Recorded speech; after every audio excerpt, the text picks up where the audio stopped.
Hey there, activators. This is Douglas coming to you from Cape Town. It's New Year's. Well, it's the 31st of December. I'm sitting above Cork Bay in Cape Town, and I just wanted to check in with you on the year that has gone past. Sure, lots of highs, lots of lows. The world, we know it is still mad and crazy. There's a ton of things that are out of control. And we need to manage the things that we can.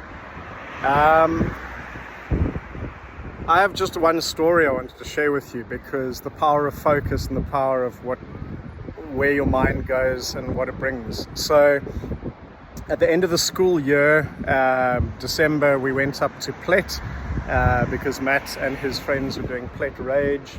And Plet Rage is where they celebrate the end of school, kind of spring break, all different versions of it.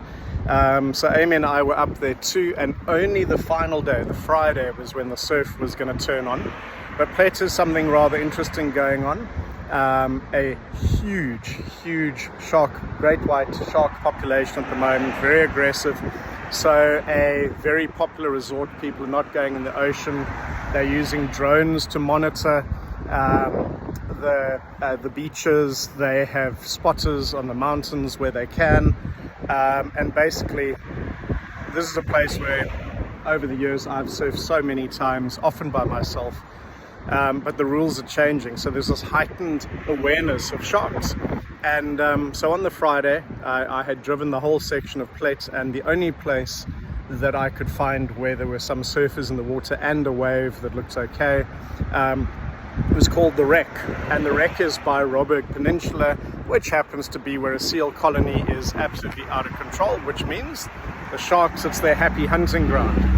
And 22 years ago, I had an incident when I was out there by myself, and literally just got totally freaked out. I didn't see anything, but I knew there was something under me, and I came in and couldn't see anything. And the next day on the beach there were about 10 dead seals, all decapitated, which means the sharks were hunting wildly 22 years ago. So now I was back, same spot, 4 surfers out, looked like a few more going, and I wanted to surf, but I found I had an anxiety and a pressure that I hadn't really felt before, because I think sharks had become so big in my mind.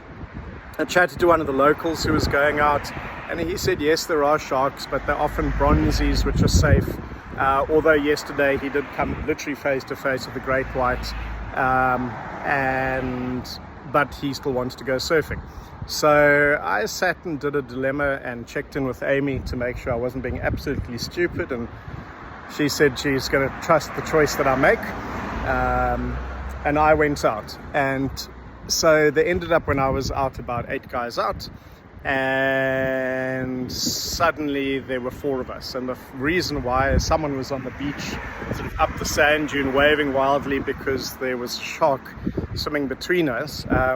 So the 4 guys, they went in, and I chatted to the local, and the local said, no, it's a bronzy, it's just a little one, it's fine. I didn't even see it. So I went on faith, good faith.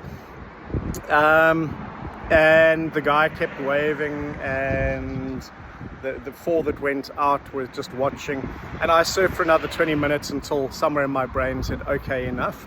So when I came in, we discovered that there were 2 bronzies, one really big and one small one swimming amongst us. And it kind of, in my mind, I'd gone tick, but I hadn't put down the idea of the shark. I think what I failed to mention is 22 years ago, there were about 10 dead seals on the beach. This time, there were 20 at least stretched along the beach. Because of the wind, all the dead carcasses had been blown up on the beach. So it was really like stepping back, almost reliving a trauma, which is, guess what, the work we do. So we drove back to Cape Town, and my first surf back, I ended up going, because where I would normally have gone, there was something going on, so I went further along to a place called Clovelly. Now what was interesting is there were 3 surfers out. I noticed there were lifesavers in the corner, where they aren't normally, but it's our holiday time. but also I didn't realize they were shark spotters. So at some point I paddled off on my own about 150 meters away, and after about 15 minutes the shark siren goes. I actually thought it was a train going past until I saw the guy waving frantically, so I luckily caught the next wave in, which just magically appeared. And when I walked up the beach, the shark spotter, just said to me, "Dude, you are very lucky, there was a very big shark right by you." Now, why am I telling you shark stories? Well, going up to Plet, I was thinking sharks, and sharks found me, and everything was the environment was set. But I seem to bring that same mindset back to Cape Town. I've been surfing for a long time, and I haven't had a direct shark encounter for many years. So I feel like I brought my shark energy, my shark focus back to Cape Town, and a shark, it was like putting out an antenna, said, "Oh, sure, Doug, you want me to come visit you and scare the crap out of you? I'm gonna do it." So it's fascinating. So having realized this, I've now probably surfed about 5 or 6 times since then, and I'm not taking shark mentality into the water, and I'm not meeting sharks. Now, it doesn't mean I'm changing the places I surf or where I go, or but I'm changing my mindset. So eons and eons ago, Tony Robbins, probably for me about 30 years ago, said, "Whatever you focus on becomes your reality." So my story, my question to you is, do you like what you're getting? Do you like where you're going? Are you focused on the craziness of the world? Are you focused on the sharks? Because the more you're focused on the sharks, the more they will appear, they will arrive in your world. And for me, I'm going to make a concerted effort in my 2023 to put my focus in the places where I can do good, where I can serve, where we can find what people need and meet them there. We're going to be doing a lot of different things, where we actually very much going, I've liked the idea of doing retreats for a while, and we're definitely going to look at that. Nuno doesn't know it yet, but we are coming to Portugal quite soon. He keeps saying almost, but we are. But we are going to do retreats where we really drop deep, learn the work deeply, but it's about us taking care of ourselves and finding those good things in ourselves. USA, going to be there in February. We're going to be in Columbus and Austin, Texas.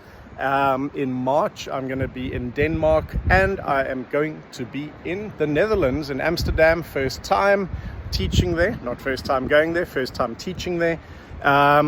And there's a lot more things that will be announced as we go along. But for now, 2022, we're going to let you go. Deep breath, let it go. I hope you have a wonderful celebration of a year, and step into your next one with a great, amazing focus of the things you do want and not the stuff you don't. Au revoir.